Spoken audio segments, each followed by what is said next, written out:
A finales del siglo IX, mientras Europa atravesaba tiempos turbulentos y el papado luchaba por la estabilidad, un hombre humilde y santo ascendió al liderazgo de la Iglesia. Su nombre era Adriano III, un papa poco conocido, cuyo breve pero fiel servicio le valió un lugar entre los santos. Se sabe poco sobre los primeros años de vida de Adriano III, también conocido como Adriano III. Romano de nacimiento, sus primeros años se han perdido en la historia. Pero lo que sí está claro es que fue un sacerdote respetado dentro del clero romano, conocido por su virtud y sabiduría. En mayo o junio del año 884, fue elegido sucesor de San Pedro, tras la muerte del Papa Marino I.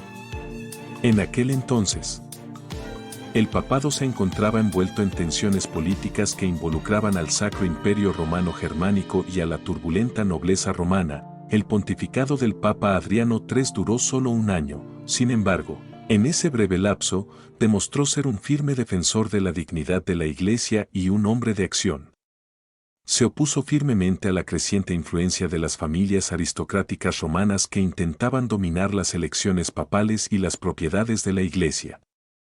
Apoyó reformas para combatir la corrupción y proteger la independencia de la Iglesia del control secular. En particular, Adriano III apoyó al emperador del Sacro Imperio Romano Germánico Carlos el Gordo, quien buscaba la unidad en el imperio fracturado. Por invitación de Carlos, Adriano aceptó viajar al norte para asistir a un concilio y apoyar los planes imperiales. Pero durante su viaje para reunirse con el emperador Carlos en Worms, Alemania, ocurrió una tragedia. En julio o agosto de 885, el Papa Adriano III falleció repentinamente en Nonantola, cerca de Módena, en la actual Italia. Las circunstancias de su muerte siguen siendo inciertas. Algunas fuentes incluso sugieren la posibilidad de un crimen debido a los intensos conflictos políticos de la época. Fue enterrado en la abadía benedictina de Nonantola, donde su memoria se conmemoró durante siglos. Aunque su reinado fue breve, la valentía moral de Adriano III y su firme defensa de la misión espiritual de la Iglesia dejaron una huella imborrable. Fue canonizado en 1891 por el Papa León XIII, reconociendo su santidad y devoción en una época en la que la Iglesia necesitaba desesperadamente un liderazgo fuerte y fiel. Su festividad se celebra el 8 de julio y fue el último Papa enterrado. Fuera de Roma hasta el siglo XX, San Adrián III nos recuerda que la santidad no se mide en años ni en poder, sino en la valentía de hacer lo correcto, incluso en las sombras de la historia. Hombre de oración, convicción y sencillez, sirvió a la Iglesia fielmente hasta el final. San Adrián III, ruega por nosotros. Si disfrutaste de esta historia y quieres descubrir más héroes ocultos de la Iglesia, ayuda a que este pequeño canal crezca dándole a me gusta, suscribiéndote y compartiéndolo. Que Dios te bendiga y gracias por vernos. En el tranquilo pueblo de Mercatello sul Metauro, Italia, nació una alma que se convertiría en una de las más grandes místicas de la Iglesia. Su nombre era Úrsula Giuliani, más tarde conocida mundialmente como Santa Verónica Giuliani, una mujer que cargó con las llagas de Cristo, tanto en cuerpo como en alma. Nacida el 27 de diciembre de 1660 en una familia devota, Úrsula Giuliani era la menor de 7 hermanas. Su madre dedicó a cada una de sus hijas a una de las llagas de Cristo. Úrsula fue consagrada a la llaga de su costado. Con tan solo 17 años, sintió la irresistible llamada de Dios. A pesar de las objeciones de su padre, ingresó en las clarisas capuchinas de Città di Castello y tomó el nombre de Verónica, que significa imagen verdadera, un signo profético de lo que sería su vida. Verónica abrazó la estricta vida de pobreza, silencio y penitencia. Durante 50 años, sirvió a su comunidad como maestra de novicias y posteriormente como abadesa. Pero sus deberes externos solo reflejaban una vida más profunda y oculta de extraordinaria unión con Dios. Experimentó visiones, éxtasis y profundos dones místicos. Sus superiores, inicialmente escépticos, le ordenaron que lo documentara todo, lo que dio lugar a un extenso diario de más de 22.000 páginas. En 1697, Verónica recibió los estigmas, las heridas visibles de Cristo, tras años de sufrimiento interior. Las marcas en sus manos. pies y costados se convirtieron en signos físicos de su unión con el Señor crucificado. Su dolor era intenso, pero su amor era mayor.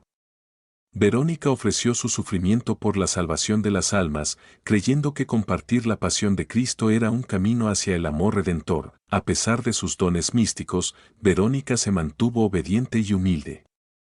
Sus escritos, aunque profundamente místicos, se basan en la sólida doctrina católica. El Papa Clemente XIV declaró posteriormente que las experiencias y escritos de Verónica no contienen nada contrario a la fe.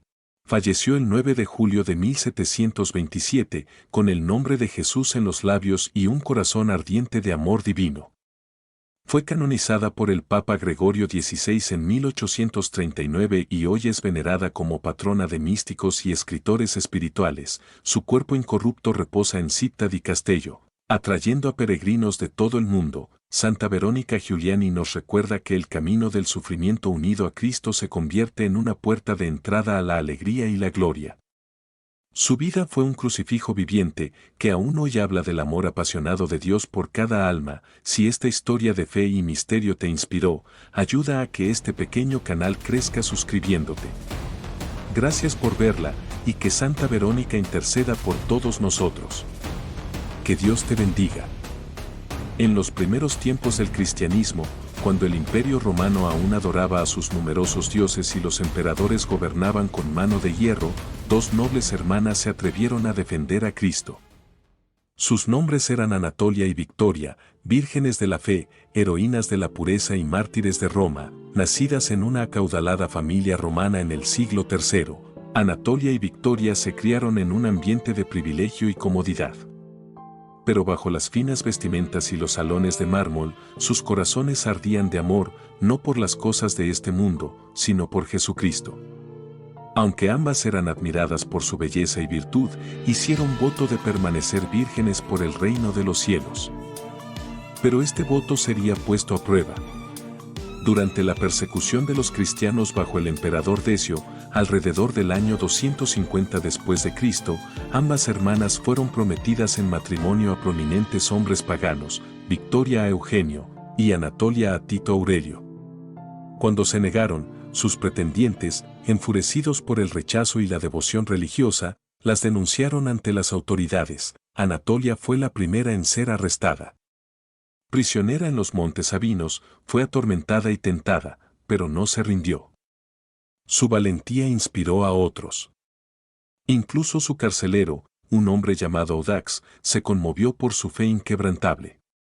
Tras presenciar un milagro gracias a sus oraciones, posiblemente la curación de un prisionero enfermo, Audax se convirtió y posteriormente fue martirizado. Finalmente, Anatolia fue condenada a muerte.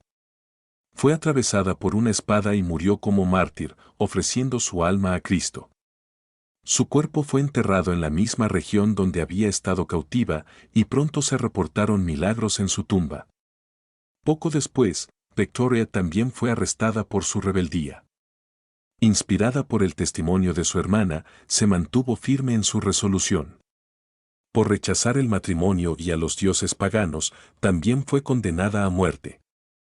Su ejecución se produjo rápidamente. Apuñalada por una espada, siguió a su hermana hacia la gloria eterna. El recuerdo de las santas Anatolia y Victoria se extendió rápidamente entre los primeros cristianos. Se les dedicaron iglesias, especialmente en el centro de Italia. Sus reliquias eran veneradas y quienes buscaban fortaleza en la tentación, pureza de corazón y valentía en las pruebas las invocaban. Hoy, las santas Anatolia y Victoria son ejemplos radiantes de fidelidad y devoción intrépida. En una época en la que su elección significaba la muerte, eligieron a Cristo y, al perder sus vidas terrenales, obtuvieron la corona eterna. Si te inspiraste en la vida de las santas Anatolia y Victoria, por favor, ayuda a que este pequeño canal crezca suscribiéndote, compartiéndola y apoyando nuestra misión de contar las historias de las santas que cambiaron el mundo. Gracias, y que Dios las bendiga. A la sombra del gran imperio romano, entre sus arcos de triunfo y palacios de mármol, la sangre de los mártires sembró las semillas de una nueva civilización, la civilización del amor y la verdad. Entre estos heroicos testigos se encontraban dos nobles hermanas, Santa Rufina y Secunda, cuyo silencioso coraje aún resuena a través de los siglos. Rufina y Secunda nacieron en una noble familia romana en el siglo III, durante el reinado del emperador Valeriano, una época en la que la persecución de los cristianos se intensificaba. Criadas en la fe cristiana, las dos hermanas abrazaron el Evangelio con fervor, deseando sobre todo permanecer fieles a Cristo, su verdadero esposo. Prometidas con dos nobles romanos, ambas hermanas se prepararon para una vida matrimonial, pero su camino tomaría un rumbo muy diferente. Cuando sus prometidos apostataron, renunciando a su fe cristiana para evitar la persecución, Rufina y Secunda tomaron una decisión audaz: no seguirían su ejemplo. En cambio, eligieron el celibato y el martirio en lugar de la transigencia. Su negativa tuvo consecuencias inmediatas. Denunciadas como cristianas, Rufina y Secunda fueron arrestadas y llevadas ante el magistrado imperial en Roma. La tradición histórica sitúa su juicio en la Vía Cornelia, una de las antiguas calzadas romanas que conducían a la colina vaticana. Las presionaron para que ofrecieran sacrificios a los dioses romanos. Les ofrecieron riquezas y libertad, y finalmente las amenazaron con tortura. Pero respondieron con firmeza: somos cristianas y jamás ofreceremos sacrificios a dioses falsos. Las hermanas fueron separadas y sometidas a brutales torturas. Rufina, la mayor, fue azotada y golpeada. Secunda fue arrastrada a caballo. Sin embargo, ninguna se retractó. Viendo su valentía, las autoridades las condenaron a muerte. Alrededor del año 257 después de Cristo, ambas fueron decapitadas en la Vía Cornelia, cerca del lugar que posteriormente sería santificado por el martirio de San Pedro. Sus cuerpos fueron enterrados con reverencia en el cementerio de Santa Rufina, cerca de la Vía Aurelia, y sus tumbas se convirtieron rápidamente en un lugar de devoción cristiana. Su memoria se conservó en el antiguo martirologio romano, y se construyó una iglesia en su honor, Sanctae Rufinae et Secundae. Para el siglo IV, la devoción a ella se había extendido por todo el mundo cristiano. Hoy, sus nombres se recuerdan en el canon romano de los santos, y su testimonio sigue inspirando valentía, pureza y fidelidad. En la sangre de estas dos hermanas, la Iglesia halló fuerza. Y en su amor por Cristo, hasta la muerte, el mundo halló esperanza. Festividad, 10 de julio, Santa Rufina y Santa Secunda, ruega por nosotros. En una época de imperios en decadencia y confusión moral, un hombre eligió el silencio de las montañas por encima del ruido del mundo. Su vida sembraría las semillas de la renovación espiritual que moldearía el alma de Europa. Esta es la historia de San Benito de Nurcia, padre del monacato occidental y patrón de Europa. Benito nació alrededor del año 480 después de Cristo en Nurcia, un pequeño pueblo del centro de Italia, justo cuando el Imperio Romano se desmoronaba. Su familia, adinerada y noble, lo envió a Roma para estudiar. Pero lo que encontró allí lo impactó. Roma, antaño el corazón de la civilización, se había convertido en un lugar de caos y pecado.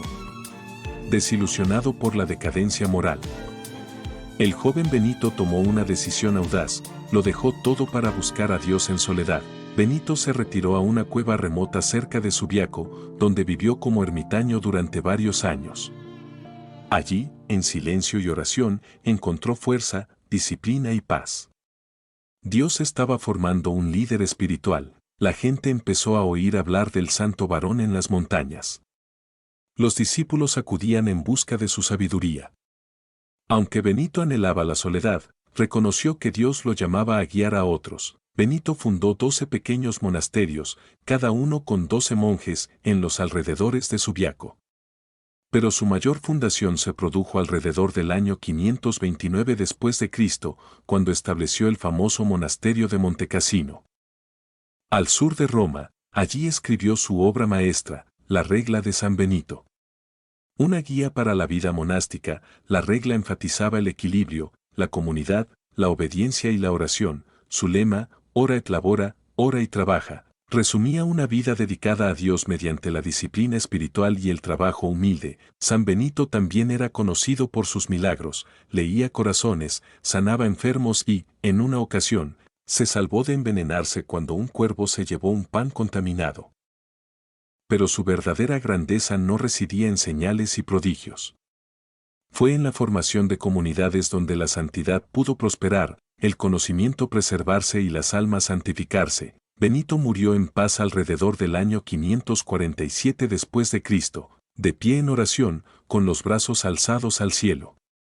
Fue enterrado junto a su querida hermana, Santa Escolástica, quien también abrazó la vida monástica. A lo largo de los siglos, la regla de Benito guió a innumerables monasterios. Preservó el conocimiento clásico durante la Edad Media y se convirtió en la columna vertebral espiritual de la Europa cristiana. En 1964, el Papa Pablo VI lo declaró patrón de Europa, reconociendo su papel monumental en la formación de la identidad cristiana del continente.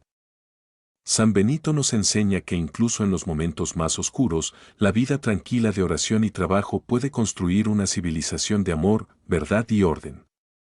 Nos recuerda que la santidad no se encuentra en la huida, sino en vivir fielmente, día a día, para la gloria de Dios. San Benito de Nurcia, ruega por nosotros.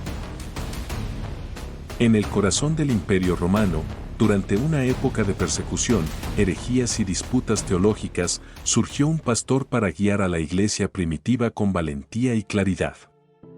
Fue San Pío I, Papa y confesor, un hombre cuya silenciosa fortaleza contribuyó a moldear la iglesia en sus años fundacionales. Aunque se sabe poco sobre sus primeros años, la tradición sostiene que Pío nació en Aquilea, una ciudad del norte de Italia, a finales del siglo I.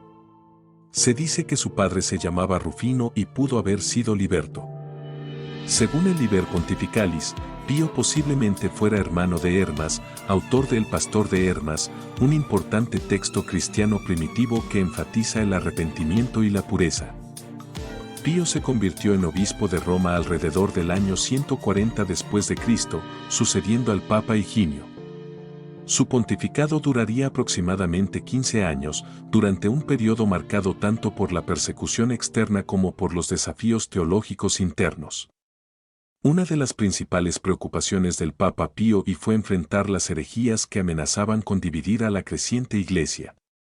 Se opuso firmemente a las enseñanzas gnósticas, en particular a las de Valentín y Marción, dos influyentes maestros heréticos en Roma. Se cree que Pío I excomulgó a Marción, quien negaba la bondad del mundo material y rechazaba el Antiguo Testamento. Esta audaz acción clarificó el compromiso de la Iglesia con la unidad de las Escrituras y la plena humanidad y divinidad de Cristo. La tradición también atribuye a San Pío I el fomento de la uniformidad en las prácticas litúrgicas, especialmente en torno a la celebración de la Pascua. En aquella época, las diferentes comunidades celebraban la Pascua en fechas distintas. Si bien el asunto no se resolvería por completo hasta concilios posteriores, Pío ayudó a sentar las bases para la unidad. El Imperio Romano, bajo los reinados de emperadores como Antonino Pío, no era abiertamente hostil, pero la persecución aún acechaba. Los cristianos eran a menudo acusados de ateísmo por negarse a adorar a los dioses romanos, y líderes como el Papa Pío servían con gran riesgo personal.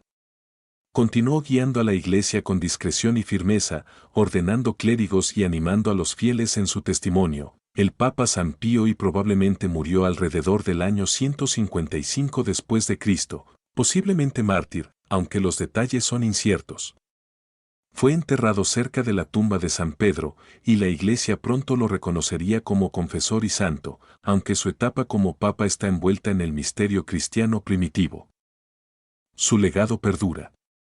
Su defensa de la ortodoxia, su liderazgo en tiempos de tensión y su serena fortaleza lo convirtieron en uno de los grandes papas de la Iglesia. En el silencio de la antigüedad, el Papa San Pío I se alza como una firme voz de fe. Nos recuerda que incluso en tiempos ocultos se siembran las semillas de la verdad. Que su valentía y fidelidad sigan inspirando a la Iglesia hoy. San Pío I, Papa y Confesor, festividad, 11 de julio, patrono de la Iglesia primitiva y los defensores de la ortodoxia. Si disfrutaste de este video y quieres descubrir más historias de los santos que marcaron la historia del cristianismo, considera darle a me gusta, suscribirte y ayudar a que nuestro pequeño canal crezca. Que Dios te bendiga y que San Pío y rece por todos nosotros.